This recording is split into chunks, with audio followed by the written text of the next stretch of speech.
What's going on, everybody? This is Joe, and I am back once again for another Streets of New Capenna pre-release kit opening. We are here today to do the Cabaretti.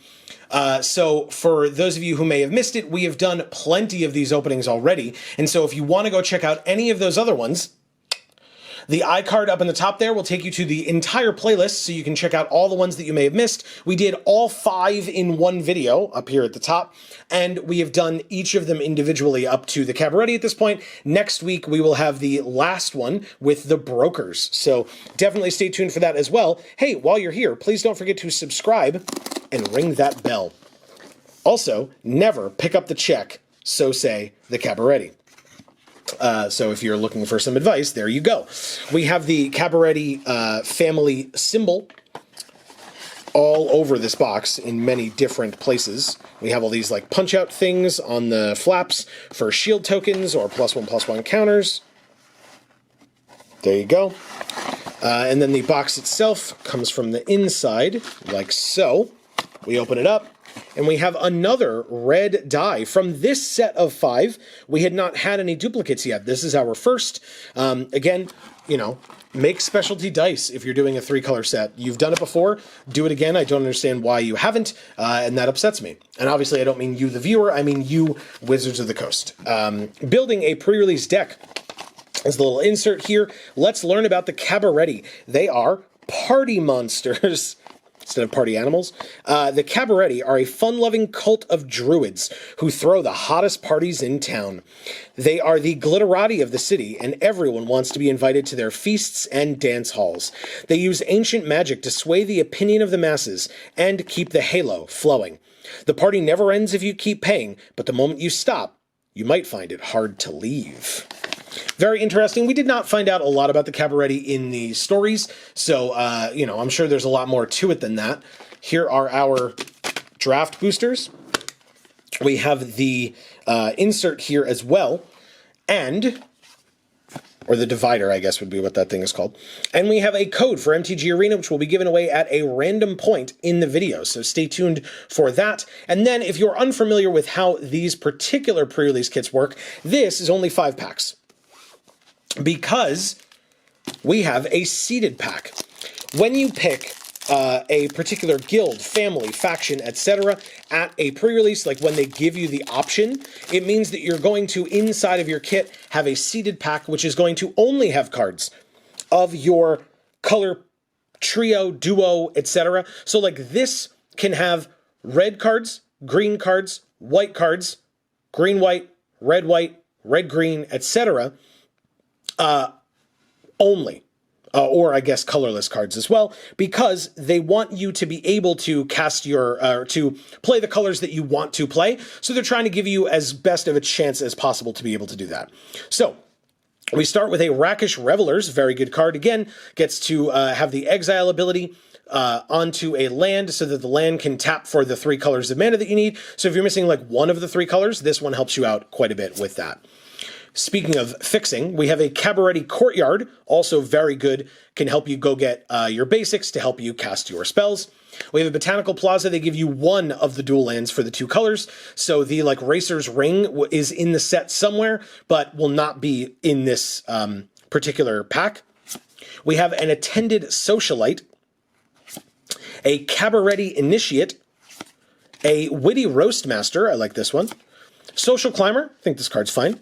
Celebrity Fencer, I like this one, but I'm also aware that, you know, you put a lot into it and it can just, you know, get removed out from under you with a removal spell.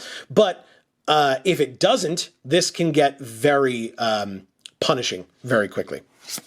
We have a Glittermonger. This card I love. Great blocker, gets you treasure, helps you cast your spells, helps you ramp. Love it. For the family, not bad, especially in this particular family. We have a Bouncer's Beatdown, very nice card as our first uncommon. We have a Rumor Gatherer, not bad at all. Great way to draw cards. You're almost certainly, like there are a lot of cards in Cabaretti that are play a creature, it makes a token, right? Even that Rakish Revelers. And so that would be a double alliance trigger right there from just playing 1 creature. So you would get to draw a card, which is pretty sweet. Or I should say scry 1, then draw a card. We have a Brazen Upstart as our third uncommon, also a very nice card. And our non-promo, rare or mythic, is... Oh, nice one. Rabble Rousing is incredible. This card gets super difficult to deal with very quickly, especially, again, with Cabaretti, who are trying to go wide. They're trying to make a bunch of creature tokens. You just turn all your creatures sideways. You get a bunch of tokens. Even if they have, like, your opponent has optimal blocks, you're just going to run them over so quickly. So, yeah, you play this card, you lay it down on the field, and then you attack. You attack, you attack, you attack. And then our promo foil, rare or mythic, is... Ooh. Okay. I mean, again, I don't even necessarily need to play this in Cabaretti. Like, I would, but I don't need to. It's just a foil, promo foil bootlegger stash, which is like one of the most expensive cards in the set. That's pretty sick. I'm okay with that. Yeah, no complaints here. I would probably play it, but I don't need to. It's 6 mana, so it might be a little clunky, but like that's not why you're happy about opening this, right? Like you're not like, oh man, I can't wait to play this card. You're like, oh man, look at how much money I just opened. That's incredible. Super happy about that. Wow. And behind it, we have a treasure token that on the other side is a citizen token. You're definitely going to be needing either or both of these. If you're playing Cabaretti, which, I mean, I'd love to play some Cabaretti with these cards. I'll tell you that. So we have our first random pack, which starts quite nicely with a Rafine's Informant. I would definitely play this card. Like, it's got the Obscura watermark, but it's mono white. It gets in. It's a good card. Chrome Cat. I like this card a lot more than I think most people do.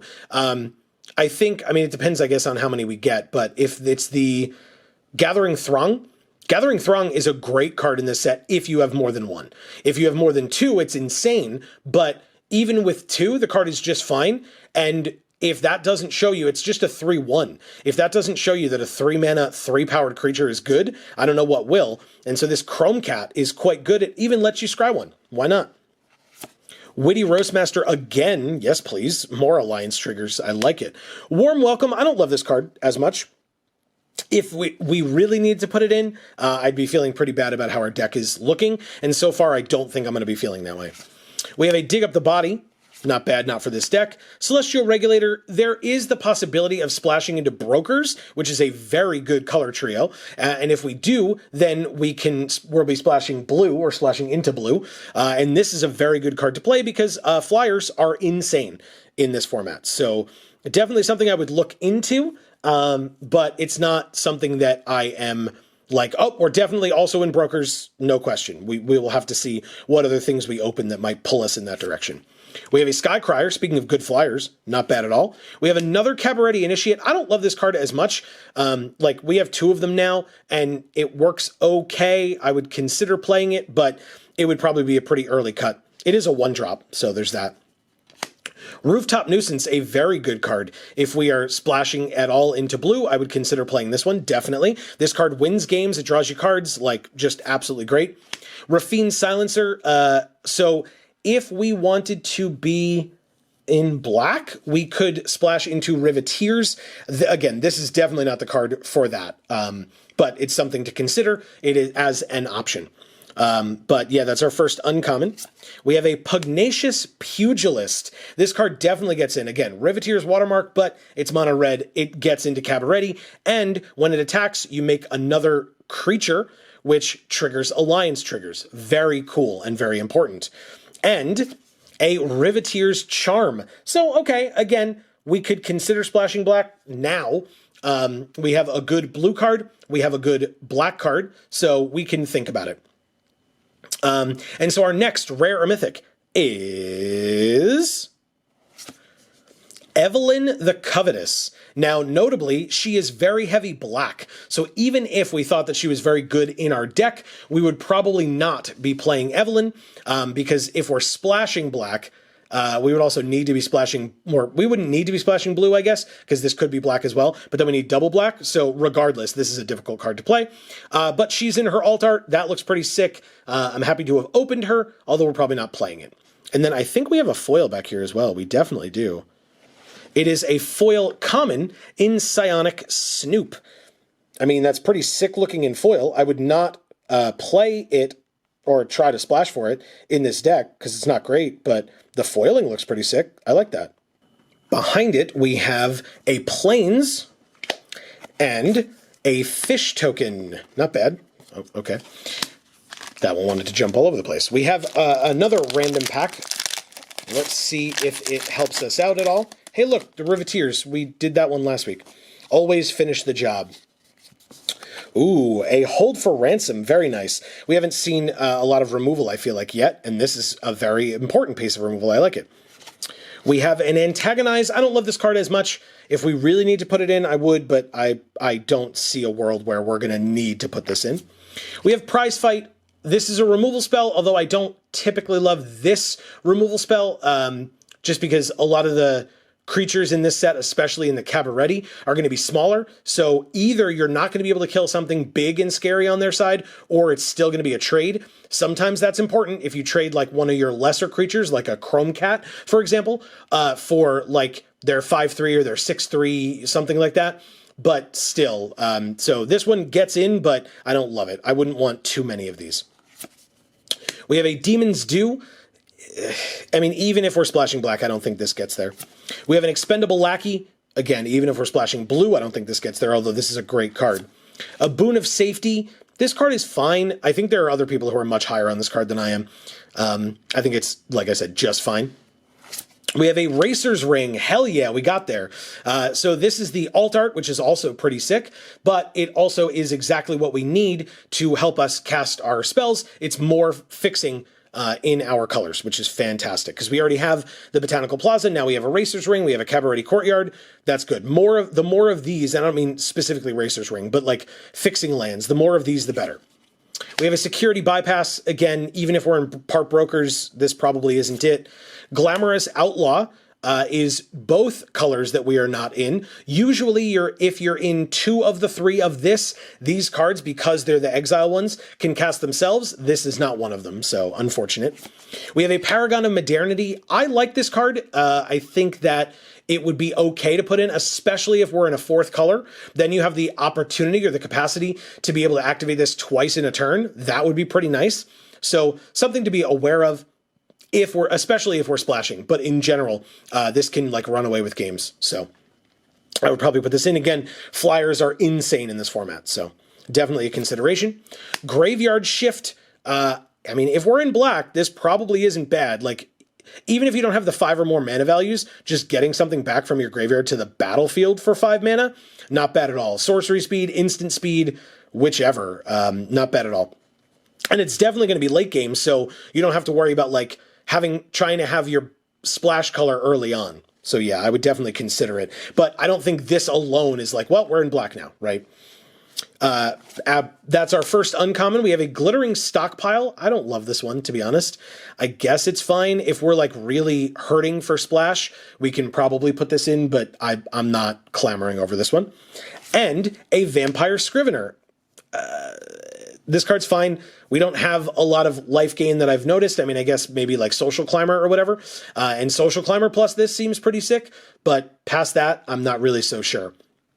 Behind it, our rare or mythic is a Depopulate. This one's great. Very, very good. Destroy all creatures, super important. I will take it. It gets in. And it's another rare in our colors. So why the hell not? I'm not going to complain about that. Behind it, we have a Full Art Plains. Very, very nice. Gorgeous. I love that art. And a Treasure Token. It's like about halfway through. In fact, exactly halfway through. We're 3 packs in, and we have 3 packs to go. Here is the code for MTG Arena. Obviously, it's on the other side of this card.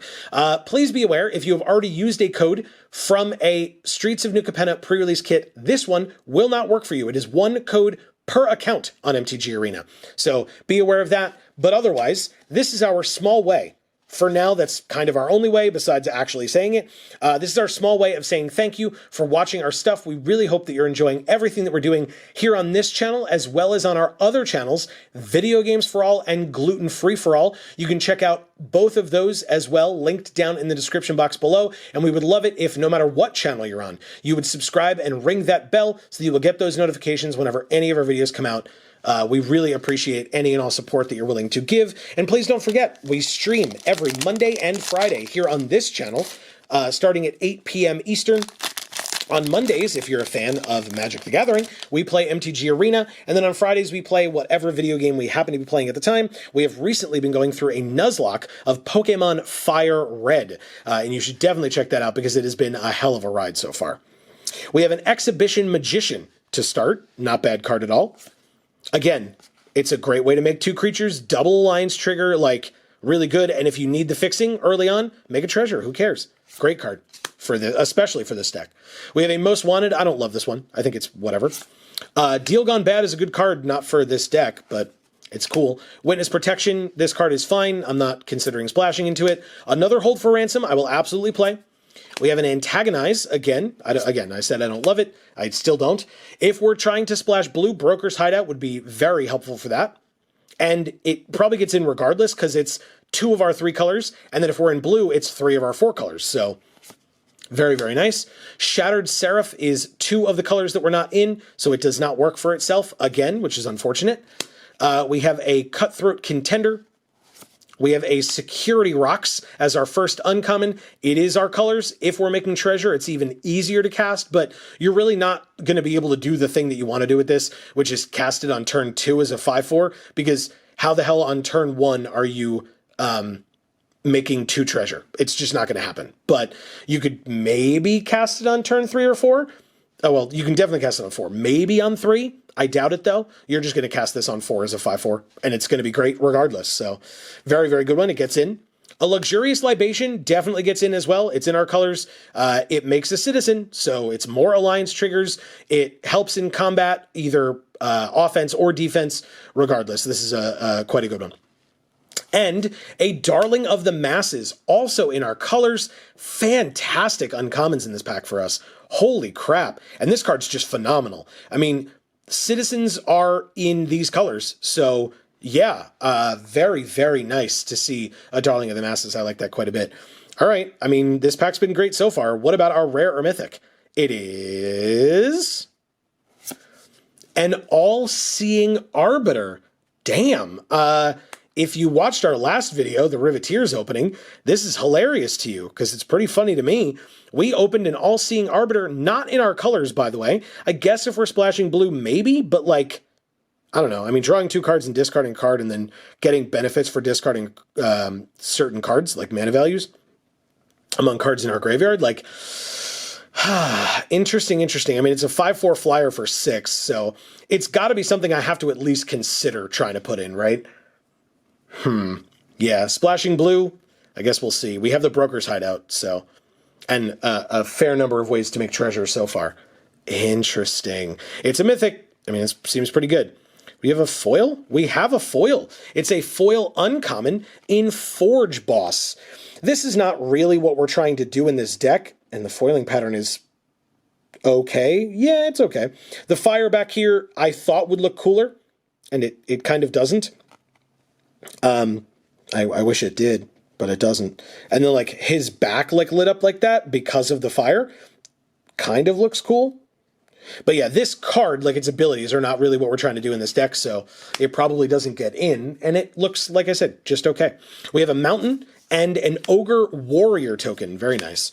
2 more packs to go. I mean, our only off-color rare or mythic so far has been a sick mythic, so no complaints. Or maybe am I forgetting about pack 1? Yeah, maybe I am. The non-promo pack. We have Goldhound to start. Not bad. It would definitely get in. Social Climber, again, it's got alliance triggers. This is like kind of my least favorite of the alliance cards, but it's a 3/2 for 3. It can incidentally gain us life, and we're doing the alliance thing, so like this is, it probably gets in regardless. Murder, that's unfortunate that we can't use it, but it's a good one. Majestic Metamorphosis, I'm not upset that I can't use this one. A Gathering Throng. It's only our first one, but literally if we open a second one, I would consider playing them both. In fact, I would certainly play them both. They're citizens. A Riveteer's Initiate, also a citizen, also can have its activated ability used with green to give it Death Touch. Definitely gets in. Girder Goons. This would not be a bad one, especially if we could blitz it in. It gets an alliance trigger, and then it dies. You draw a card, you make a token, and get another alliance trigger, but it's in black. I think that would be kind of a hard sell. So we have a Maestro's Theater, which I guess if we're splashing blue, this is 2 of our 3 colors, or of our 4 colors. And so I would probably play it for that reason. And again, if we're trying to get this All-Seeing Arbiter, we're probably trying to play blue. So this is a maybe, a hard maybe. We have a Broker's Initiate. I mean, the activated ability is green, park green, or can be paid with green. It's a citizen. I don't love this card, but I guess if we need a 1-drop that's an 0/4 that's a good blocker, I would put it in. I feel like Cabaretti just wants to like go wide and swing at you. So like this maybe isn't it, but it is a good mana sink late game. You can just make it a 5/5 and swing in with everything, and then this card gets insane. So I don't know. I would think about it. Let me know in the comments. What do you think of Broker's Initiate, especially for this kind of a deck, like a Cabaretti deck? We have an Echo Inspector. I mean, it should get in. Flyers are broken as hell in this format. So yeah, I would probably play it if I'm splashing blue. Sleep with the Fishes. This one is probably a harder sell. It is double blue, but we're already trying to see if we can splash our mythic double blue flyer. This one, while a solid removal spell, is going to be a little bit tougher. Again, let me know in the comments. Would you put Sleep with the Fishes in if you're already splashing for the All-Seeing Arbiter? A Dusk Mangler. God, so cool. Like, this card's great. We can't use it, but it's a good one. I'm happy that, you know, I'm happy that I opened it, I guess, but at the same time, like, it's not value. So behind it is a Citizen's Crowbar. Definitely gets in, no question at all. Very, very good. And our next rare or mythic is an Errant Street Artist. Even if we're splashing blue, Errant does not get in. I think Errant is fine. I don't love Errant, I won't lie. So yeah, she's here. Behind her, we have a full art Plains that is gorgeous. Very, very nice. And a Rhino Warrior token. We have 1 pack to go out of what's been a very cool opening so far. 2 mythics. 1 as a promo foil, and 1 as just a regular mythic that I opened out of a pack, which I'm very happy with.